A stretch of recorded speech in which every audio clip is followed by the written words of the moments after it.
ಎಲ್ಲರಿಗೂ ಶುಭ ಸಂಜೆ. ಪರಮಪೂಜ್ಯ ಶಿವಶಕ್ತಾನಂದಜಿ ಮಹಾರಾಜ ಸ್ವಾಮೀಜಿಯವರ ಪಾದಾರವಿಂದಗಳಲ್ಲಿ ನಮಿಸುತ್ತಾ, ಮುಖ್ಯ ಅತಿಥಿಗಳಾದ ಹಾಗೂ ನಮ್ಮ ಶಿಕ್ಷಣದ ಅನೇಕ ಕಾರ್ಯಕ್ರಮಗಳಿಗೆ ಸ್ವಾಮಿ ವಿವೇಕಾನಂದ ಯೂತ್ ಮೂವ್ಮೆಂಟ್ ಸಂಸ್ಥೆಯ ಅನೇಕ ಸಮುದಾಯಾಧಾರಿತ ಶಿಕ್ಷಣ ಕಾರ್ಯಕ್ರಮಗಳಿಗೆ ಬೆಂಬಲವಾಗಿ ತಮ್ಮ CSR ಕಾರ್ಯಕ್ರಮಗಳ ಮುಖಾಂತರ ಆಧಾರ ಸ್ತಂಭವಾಗಿ ಕಳೆದ ಹಲವಾರು ವರ್ಷಗಳಿಂದ ನಿಂತಿರುವಂತಹ ಕ್ವಾಲ್ಕಾಮ್ ಕಂಪನಿಯ ಸೀನಿಯರ್ ವೈಸ್ ಪ್ರೆಸಿಡೆಂಟ್ ಆದಂತಹ ಶ್ರೀನಿ ಮಾದಳ್ಳಿ ಅವರೇ, ಹಾಗೂ ಹೆಡ್ಗರ್ಲ್ ಕುಮಾರಿ ಶ್ರುತಾ ಅವರೇ, ಕ್ವಾಲ್ಕಾಮ್ನ ಇತರೆ ಸಿಬ್ಬಂದಿ ವರ್ಗದವರೇ, ಸ್ವಾಮಿ ವಿವೇಕಾನಂದ ಯೂತ್ ಮೂವ್ಮೆಂಟ್ನ ಸದಸ್ಯರೇ, ಶಾಲಾ ಬೋಧಕ ಹಾಗೂ ಬೋಧಕೇತರ ಸಿಬ್ಬಂದಿ ವರ್ಗದವರೇ, ನನ್ನ ನೆಚ್ಚಿನ ಮಕ್ಕಳೇ ಹಾಗೂ ಪಾಲಕರೇ, ಮೊದಲಿಗೆ ತಮಗೆಲ್ಲರಿಗೂ ವಿವೇಕ ಸ್ಕೂಲ್ ಆಫ್ ಎಕ್ಸಲೆನ್ಸ್ ಶಾಲೆಯ 23ನೇ ವಾರ್ಷಿಕೋತ್ಸವದ ಶುಭಾಶಯಗಳು. ಇನ್ನೆರಡು ವರ್ಷಗಳು ಕಳೆದ್ರೆ quarter of a century silver jubilee ಬರ್ತದೆ. ನಾವು ನಮ್ಮ ಸಂಸ್ಥೆಯಲ್ಲಿ ಸರಗೂರಿನಲ್ಲಿ ಆಸ್ಪತ್ರೆ ಆರಂಭ ಆಗಿ 4-6 ವರ್ಷಗಳ ನಂತರ ನಮ್ಮ ಸ್ನೇಹಿತರ ಅನೇಕರ ಮಕ್ಕಳಿಗೆ ಕಲೀಲಿಕ್ಕೆ ಒಳ್ಳೆಯ ಶಾಲೆಗೋಸ್ಕರ ಮೈಸೂರಿನವರೆಗೆ ಹೋಗಬೇಕು ಅನ್ನೋ ಪರಿಸ್ಥಿತಿ ಬಂದಾಗ ನಮ್ಮ ಸಂಸ್ಥೆಯಲ್ಲಿ ಮೊದಲಿಗೆ ನಮ್ಮ ಸಂಸ್ಥೆಯ ಸಿಬ್ಬಂದಿ ವರ್ಗದವರ ಮಕ್ಕಳಿಗೆ ಕಲೀಲಿಕ್ಕೆ ಒಂದು ಶಾಲೆ ಒಳ್ಳೆಯದು ಇಲ್ಲ ಅನ್ನೋ ಅವಶ್ಯಕತೆ ಬಂದಾಗ ನಮ್ಗೆ ಅರಿವಾಯಿತು, ಇಲ್ಲಿ ಇರುವಂತಹ ಸಮುದಾಯದ ಮಕ್ಕಳಿಗೆ ಒಳ್ಳೆಯ ಮೌಲ್ಯಯುತ ಶಿಕ್ಷಣವನ್ನು ನೀಡಲಿಕ್ಕೆ ಸ್ವಾಮೀಜಿ ಹೇಳ್ತಾ ಇದ್ರು, ನಮ್ಮಲ್ಲಿರೋ ಸುಪ್ತ ಶಕ್ತಿಯನ್ನು, ನಮ್ಮ ಮಕ್ಕಳಲ್ಲಿರೋ ಸುಪ್ತ ಶಕ್ತಿಯನ್ನು ಅನಾವರಣಗೊಳಿಸಿ ಅವರು ಒಳ್ಳೆಯ ಸಜ್ಜನಿಕೆಯುಳ್ಳಂತಹ, ಒಳ್ಳೆಯ ಕ್ಯಾರೆಕ್ಟರ್ ಇರುವಂತಹ, ಸುಸಂಸ್ಕೃತ ಚಾರಿತ್ರ್ಯವುಳ್ಳವಂತಹ ಒಳ್ಳೆಯ ಯುವಕರನ್ನು ರೂಪುಗೊಳಿಸುವಂತಹ ಒಂದು ಶಾಲೆಯನ್ನು ಕಟ್ಟಬೇಕು ಅನ್ನುವಂತಹ ಮಹದಾಸೆ ನಮ್ಮ ಸಂಸ್ಥೆಯ ಸದಸ್ಯರಿಗೆ ಬಂತು. ಆವಾಗ ಜನ್ಮ ತಾಳಿದ್ದು 23 ವರ್ಷಗಳ ಹಿಂದೆ ವಿವೇಕ ಸ್ಕೂಲ್ ಆಫ್ ಎಕ್ಸಲೆನ್ಸ್. ಆ ನಿಟ್ಟಿನಲ್ಲಿ ಈ ಶಾಲೆ ಸಾಕಷ್ಟು ಯಶಸ್ವಿಯಾಗಿದೆ ಅಂತ ಹೇಳಲಿಕ್ಕೆ ಹೆಮ್ಮೆ ಅನಿಸುತ್ತೆ. ವಾರ್ಷಿಕ ವರದಿಯನ್ನು ಓದಿದಾಗಲೇ ಅನ್ನಿಸ್ತು, ಎಷ್ಟು ಒಳ್ಳೆಯ ಸಾಧನೆಯನ್ನು ಬರೀ ಅಕಾಡೆಮಿಕ್ಸಲ್ಲೇ ಅಲ್ಲ, ಕರಿಕ್ಯುಲರ್ ಆ್ಯಕ್ಟಿವಿಟೀಸಲ್ಲಿ, ರಾಷ್ಟ್ರ ಮಟ್ಟದಲ್ಲಿ, ರಾಜ್ಯ ಮಟ್ಟದಲ್ಲಿ ಎಷ್ಟೊಂದು ಬಹುಮಾನಗಳನ್ನು ಕ್ರೀಡೆಯಲ್ಲಿ, ಆಟೋಟ ಸ್ಪರ್ಧೆಗಳಲ್ಲಿ ಕೂಡ ಗಳಿಸಿದ್ದಾರೆ. ಹಾಗೆಯೇ ಪ್ರತಿಯೊಂದು ಸಂಸ್ಥೆಯಲ್ಲೂ ಕೂಡ ಇನ್ನೂ ಉತ್ತಮವಾದ್ದನ್ನು ಗಳಿಸಲಿಕ್ಕೆ ಸಾಕಷ್ಟು ಅವಕಾಶಗಳಿರುತ್ತೆ. ನಂತರ ಕಳೆದ 4 ವರ್ಷಗಳಿಂದ ಇನ್ನೂ ಹೆಚ್ಚಿನ ಅವಕಾಶಗಳು ಇಲ್ಲಿನ ಮಕ್ಕಳಿಗೆ ದೊರೆಯಬೇಕು.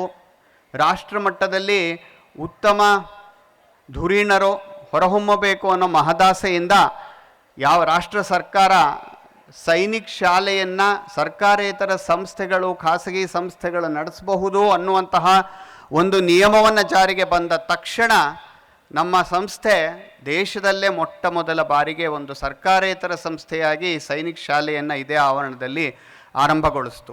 ನೀವು ಕೇಳ್ಬೋದು, ಯಾಕೆ ವಿವೇಕ ಸ್ಕೂಲ್ ಆಫ್ ಎಕ್ಸಲೆನ್ಸ್ ಸಾಕಾಗಿರಲಿಲ್ವಾ, ಸೈನಿಕ್ ಶಾಲೆ ಯಾಕೆ ಬೇಕಿತ್ತು ಅಂತ ಹೇಳಿ. ಸೊ ಸೈನಿಕ್ ಶಾಲೆ ಯಾಕೆ ಆರಂಭ ಮಾಡಿದ್ವಿ ಅಂತಂದರೆ, ನಮ್ಮಲ್ಲಿ ಸೈನಿಕ್ ಶಾಲೆಯಲ್ಲಿರೋರು ಅನೇಕರಿಗೆ ಭಾರತ ಸೇನೆಯಲ್ಲಿ NDAಗೆ ಹೋಗೋ ಅವಕಾಶ ಸಿಗುತ್ತೆ. ಭಾರತ ಸೇನೆಯಲ್ಲಿ ನಮ್ಮ ಗಡಿಗಳನ್ನು ಕಾಯ್ದು ನಮ್ಮ ರಾಷ್ಟ್ರ ಸಂರಕ್ಷಣೆ ಮಾಡುವಂಥ ಅವಕಾಶ ಸಿಗುತ್ತೆ. ಆದರೆ ಬರೀ ಅಷ್ಟೇನಾ, ನಾವೊಂದು ವಿಷಯಗಳನ್ನು ಸಂಗ್ರಹಿಸಿದಾಗ ನಮಗೆ ಗೊತ್ತಾಯಿತು, ಸೈನಿಕ ಶಾಲೆಯಲ್ಲಿ ಓದಿದಂತಹ ಮಕ್ಕಳು ಬಹಳ ಉತ್ತಮ ರೀತಿಯಲ್ಲಿ ಅವರು ಯಾವುದೇ ಒಂದು ಫೀಲ್ಡ್ ಆಯ್ಕೆ ಮಾಡಿಕೊಳ್ಳಿ, ಅವರು ಡಾಕ್ಟರ್ ಆಗಲಿ, ಇಂಜಿನಿಯರ್ ಆಗಲಿ, ಫೈನಾನ್ಷಿಯರ್ ಆಗಲಿ, ಇಂಡಸ್ಟ್ರಿಯಲಿಸ್ಟ್ ಆಗಲಿ, ಆಂಟ್ರಪ್ರನರ್ ಆಗಲಿ, ಅಥವಾ ಸಾಮಾನ್ಯ ಒಂದು ವ್ಯವಹಾರಗಳನ್ನು ನಡೆಸುವಂತಹ ಬಿಸ್ನೆಸ್ಮನ್ ಆಗಲಿ, ಅವರು ಅವರ ಜೀವನದಲ್ಲಿ ಅತ್ಯುತ್ತಮವಾದನ್ನು ಸಾಧಿಸ್ತಾರೆ. ಯಾಕಂದರೆ ಅವರಿಗೆ ಇಲ್ಲಿ ಒಂದು ಒಳ್ಳೆಯ ಉತ್ತಮ ಶಿಸ್ತನ್ನು ಕಲಿಸಲಾಗ್ತದೆ, ಡಿಸಿಪ್ಲಿನ್ ಕಲಿಸಲಾಗ್ತದೆ. ಆ ಕರಿಕ್ಯುಲಮ್ ಇರೋದೇ ಬರೀ ಅಕಾಡೆಮಿಕ್ ಅಲ್ಲ, ಅಕಾಡೆಮಿಕ್ ಪ್ಲಸ್ ಕರಿಕ್ಯುಲಮಿಂದ ತುಂಬ ಅನುಕೂಲ ಆಗುತ್ತೆ. ಹಾಗಾಗಿ ನಿಮಗೆ ಬಹುಶಃ ಪೋಷಕರಲ್ಲಿ ನಾನು ಹೇಳಲಿಕ್ಕೆ ಇಷ್ಟಪಡ್ತೀನಿ, ಇಲ್ಲಿಯ ಸೈನಿಕ್ ಶಾಲೆಯಲ್ಲಿರುವ ಸೀಟುಗಳಲ್ಲಿ 60% ಸೀಟುಗಳನ್ನು ಲೋಕಲೈಟ್ಸ್, ಇಲ್ಲಿನ ಸುತ್ತಮುತ್ತ ಜನರಿಗೆ ನಾವು ಮೀಸಲಿಟ್ಟಿದ್ದೇವೆ. ಆದರೆ ಇದುವರೆಗೆ ಕಳೆದ 4-6 ವರ್ಷಗಳಲ್ಲಿ ಎಷ್ಟು ಜನ ಈ ಸೀಟುಗಳನ್ನು ತಗೊಂಡಿದ್ದಾರೆ ಅಂತ ನೋಡಿದರೆ ಕೆಲವು ಬೆರಳೆಣಿಕೆಯಷ್ಟು ಮಾತ್ರ. ಹೌದು, ಅದರ ಫೀಸ್ ಜಾಸ್ತಿ ಇದೆ. ನಾವು CBSE ಶಾಲೆಗೆ ಹೋಲಿಸಿದ್ರೂ ಕೂಡ ಮೈಸೂರು ಜಿಲ್ಲೆಯಲ್ಲಿ ಬಹುಶಃ ಬಹಳ ಕಡಿಮೆ ಫೀಸ್ನಲ್ಲಿ ಗುಣಮಟ್ಟದ ಶಿಕ್ಷಣವನ್ನು ನೀಡುತ್ತಿರುವಂಥ ಸಂಸ್ಥೆ ನಮ್ಮದು ವಿವೇಕ ಸ್ಕೂಲ್ ಆಫ್ ಎಕ್ಸಲೆನ್ಸ್. ಹಾಗೆಯೇ ನಮ್ಮ ಸೈನಿಕ್ ಶಾಲೆಯು ಕೂಡ ದೇಶದಲ್ಲಿ ಇರುವಂತಹ ಅನೇಕ ಸೈನಿಕ್ ಶಾಲೆಗಳಿಗಿಂತ ಪ್ರತಿ ವರ್ಷ ಬಹುಶಃ 40-50 ಸಾವಿರ ಕಡಿಮೆ ಫೀಸ್ನಲ್ಲಿ ಉತ್ತಮ ಶಿಕ್ಷಣವನ್ನು ನೀಡಲಿಕ್ಕೆ ಮಾಡ್ತಾ ಇದ್ದೀವಿ. ಹಾಗೆ ಉಳಿದ ಇನ್ಫ್ರಾಸ್ಟ್ರಕ್ಚರ್ ಕೂಡ ನೀವು ನೋಡ್ತಾ ಇರೋ ಹಾಗೆ ಆಟೋಟಗಳಿಗೆ ನಾವು ಹಂತ ಹಂತವಾಗಿ ನಿರ್ಮಾಣ ಮಾಡ್ತಾ ಹೋಗ್ತಾ ಇದ್ದೀವಿ. ನಮ್ಮ ಮಕ್ಕಳು, ಸ್ವಾಮೀಜಿ ಮಾತಾಡ್ತಾ ಇರುವಾಗ ಹೇಳಿದ್ರು, ಪೋಷಕರ ಪಾತ್ರ ಬಹಳ ಮುಖ್ಯದ್ದು. ಮನೆಯಲ್ಲಿ ಮೊದಲ ಗುರು ಪೋಷಕರು. ನಾವು ನಮ್ಮ ಮಕ್ಕಳು ಏನಾಗಬೇಕು ಅಂತ ಅವರು ಆಸೆ ಪಡ್ತಾರೆ ಅದನ್ನು ಸಂಪೂರ್ಣವಾಗಿ ಪ್ರೋತ್ಸಾಹಿಸಬೇಕು. ಅವರಲ್ಲಿ ಉತ್ತಮ ಗುಣಗಳನ್ನು ಬೆಳೆಸಬೇಕು ಅಂತಂದರೆ ನಾವೇ ಮಾದರಿಯಾಗಿರಬೇಕು. ಸ್ವಾಮೀಜಿ ಅವರು ಹೇಳಿದ್ರು, ಮಾಡೆಲ್ ಈಸ್ ವೆರಿ ಇಂಪಾರ್ಟೆಂಟ್, ಅವರಿಗೆ ಒಂದು ಎಕ್ಸಾಂಪಲ್ ಈಸ್ ವೆರಿ ಇಂಪಾರ್ಟೆಂಟ್ ಅಂತ. ಮಹಾತ್ಮ ಗಾಂಧಿ ಅವರು ಹೇಳಿದ್ರು, children are our mirror images. ನಮ್ಮ ಮಕ್ಕಳು ನಾವು ಕನ್ನಡಿಯಲ್ಲಿ ಕಂಡಂತೆ ಇರ್ತಾರೆ ಅಂತ. ನಮ್ಮ ಒಂದು ವರ್ತನೆ, ನಮ್ಮ ಮಾತುಕತೆ ವಿವಿಧ ಸನ್ನಿವೇಶಗಳಲ್ಲಿ ಹೇಗೆ ಇರುತ್ತೆ ಅಂತ ಚಿಕ್ಕದಾಗಿಂದ ಮಗು ನಮ್ಮನ್ನು ಅಬ್ಸರ್ವ್ ಮಾಡ್ತಾ ಬರುತ್ತೆ, ನಮ್ಮನ್ನು ಅನುಕರಣೆ ಮಾಡ್ತಾ ಬರುತ್ತೆ. ನಾನು ಮಕ್ಕಳ ವೈದ್ಯನಾಗಿ ಹೇಳ್ತೀನಿ, ಅನೇಕ ತಾಯಂದಿರು ತಂದೆಯರು ನಮ್ಮ ಹತ್ರ ಮಕ್ಕಳನ್ನ ಕರ್ಕೊಂಡು ಬಂದು ಹೇಳ್ತಾರೆ, ಸರ್ ತುಂಬ ಮೊಬೈಲ್ ನೋಡ್ತಾನೆ, ತುಂಬ TV ನೋಡ್ತಾನೆ, ಓದೋದೇ ಇಲ್ಲ, ಮೊಬೈಲ್ ಕೊಡದೆ ಹೋದರೆ ಊಟನೇ ಮಾಡಲ್ಲ. ಆದರೆ ಮೊಬೈಲ್ ತೋರಿಸಿ ಊಟ ಮಾಡಬೇಕೆ ರೂಢಿ ಮಾಡೋದವ್ರು ಯಾರು? 6 ತಿಂಗಳ ಮಗು ಇರ್ಬೋದು, 8 ತಿಂಗಳ ಮಗು ಇರ್ಬೋದು, 10 ತಿಂಗಳ ಮಗು ಇರ್ಬೋದು, 1 ವರ್ಷದ ಮಗು ಇರ್ಬೋದು. ಮೊಬೈಲ್ ಕೊಟ್ಟರೆ ಅರ್ಧ ಚಪಾತಿ ತಿನ್ನೋ ಹತ್ರ 1 ಚಪಾತಿ ತಿನ್ನುತ್ತೆ. ಯಾಕೆ ಅಂದರೆ ಗಮನ ಪೂರ್ತಿ ಮೊಬೈಲ್ ಮೇಲೆ ಇರುತ್ತೆ. ಏನು ತಿಂತಾ ಇದ್ದೀನಿ, ಸ್ವಾದ ಅದರದ್ದೇನೂ ಇರೋದಿಲ್ಲ. ಕೆಲವೊಂದು ಮಕ್ಕಳು ಕಾರ್ಯಕ್ರಮ ಮುಗಿಯೋವರೆಗೂ ಊಟ ಮಾಡ್ತಾರೆ, ಬೊಜ್ಜು ಬರುತ್ತೆ, ಜಾಸ್ತಿ ತಿಂತಾರೆ. ಸೊ ತಾಯಿಂದ್ರಿಗೆ ಖುಷಿ, TV ಹಾಕ್ಕೊಟ್ರೆ, ಮೊಬೈಲ್ ಹಾಕ್ಕೊಟ್ರೆ ಜಾಸ್ತಿ ತಿನ್ನುತ್ತೆ ಅಂತ. ಆದರೆ ಅದು ಆರೋಗ್ಯಕ್ಕೆ ಒಳ್ಳೆಯದಲ್ಲ. ಮೆದುಳು ಪೂರ್ತಿ ಕಾರ್ಯಕ್ರಮದ ಮೇಲಿರುತ್ತೆ. ಕಿಣ್ವಗಳು ಎನ್ಸೈಮ್ ಸರಿಗೆ ಸೀಕ್ರೆಟ್ ಆಗಲ್ಲ, ಸೊ ಪಚನ ಆಗಲ್ಲ, ಅಥವಾ ಓವರ್ ಈಟಿಂಗ್ ಆಗಿ ಬೊಜ್ಜು ಬರುತ್ತೆ, ಕೊಬ್ಬು ಜಾಸ್ತಿ ಆಗಿ ಅಂತ. ನಾನು ಇದನ್ನು ಯಾಕೆ ಹೇಳ್ತಾ ಇದ್ದೀನಿ ಅಂತಂದರೆ, ಮನೆಯಲ್ಲಿ ಅಪ್ಪ ಅಮ್ಮ ಅಜ್ಜ ಅಜ್ಜಿ ಎಲ್ಲರೂ ಒಂದೊಂದು ಮೊಬೈಲ್ ಹಿಡ್ಕೊಂಡು ಕೂತ್ಕೊಂಡು ಅವರವರ ಲೋಕದಲ್ಲಿ ಅವರವರಿದ್ದರೆ, ನಾವಲ್ಲಿ ಒಂದು ಟೇಬಲ್ ಕೂತು ಅಥವಾ ನೆಲದ ಮೇಲೆ ಕುಳಿತು ಫ್ಯಾಮಿಲಿಯಾಗಿ ನಾವು ಒಟ್ಟಿಗೆ ಊಟ ಮಾಡುವಂಥ ಒಂದು ಸಂಸ್ಕೃತಿಯನ್ನು ಮರೆತು ಬಿಟ್ಟಿದ್ದೀವಿ ಎಷ್ಟೊಂದು ಕುಟುಂಬಗಳಲ್ಲಿ. ಒಂದು ಊಟ ಮಾಡೋದಂದರೆ, ನಾವು ಚಿಕ್ಕಂದಿದ್ದಾಗ ಬಹುಶಃ ನಾವು ಜಾಯಿಂಟ್ ಫ್ಯಾಮಿಲೀಸ್ ಇದ್ದವರು ಬಹುಶಃ ನೆನಪಿರ್ಬೋದು, ವೆರಿ ಫ್ಯೂ ಪ್ರಾಬಬ್ಲಿ. ಈಗ ಜಾಯಿಂಟ್ ಫ್ಯಾಮಿಲಿ ಅಂದರೆ ಅಪ್ಪ ಅಮ್ಮ ಮಕ್ಕಳು ಒಟ್ಟಿಗೆ ಇದ್ದರೆ ಜಾಯಿಂಟ್ ಫ್ಯಾಮಿಲಿ ಆಗುವಂಥ ಸನ್ನಿವೇಶ ಇದೆ.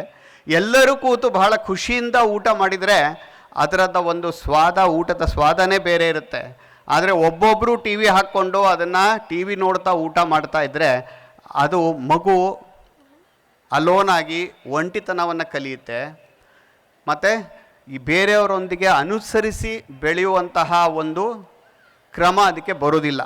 ರಜೆಗಳಲ್ಲಿ ನಾವು ಚಿಕ್ಕವರಿದ್ದಾಗ ಚಿಕ್ಕಮ್ಮ ಚಿಕ್ಕಪ್ಪ ಅಜ್ಜ ಅಜ್ಜ ಮನೆಗೆ ಹೋಗೋದು ಬಹಳ ಕಾಮನ್ ಇತ್ತು. ನೀವುಗಳೆಲ್ಲ ಕಳಿಸ್ತಾ ಇದ್ದೀರೋ ಇಲ್ಲೋ ಗೊತ್ತಿಲ್ಲ, ಆದರೆ ಕಳಿಸ್ಲಿಲ್ಲ ಅಂದರೆ ಖಂಡಿತ ಕಳಿಸಿ. ಚಿಕ್ಕಪ್ಪ ದೊಡ್ಡಪ್ಪನ ಮಕ್ಕಳು ಬರೀ ನಾವು ಈಗ ಒಬ್ಬರು ಅಥವಾ ಇಬ್ಬರು ಮಕ್ಕಳು ಇರ್ತಾರೆ, ಅವರ ಜೊತೆ ಬೆಳೆಯೋದಕ್ಕಿಂತ ಎಲ್ಲರ ಜೊತೆಯಲ್ಲಿ ಹಂಚಿಕೊಂಡು ಆಟಗಳನ್ನು ಆಡ್ತಾ, ಊಟ ಮಾಡ್ತಾ, ತಿಂತಾ, ಜಗಳ ಆಡ್ತಾ, ಖುಷಿಪಟ್ಟು ಬೆಳೆಯುವಂಥದ್ದು ಬಹಳ ಒಳ್ಳೆಯ ಬೆಳವಣಿಗೆ.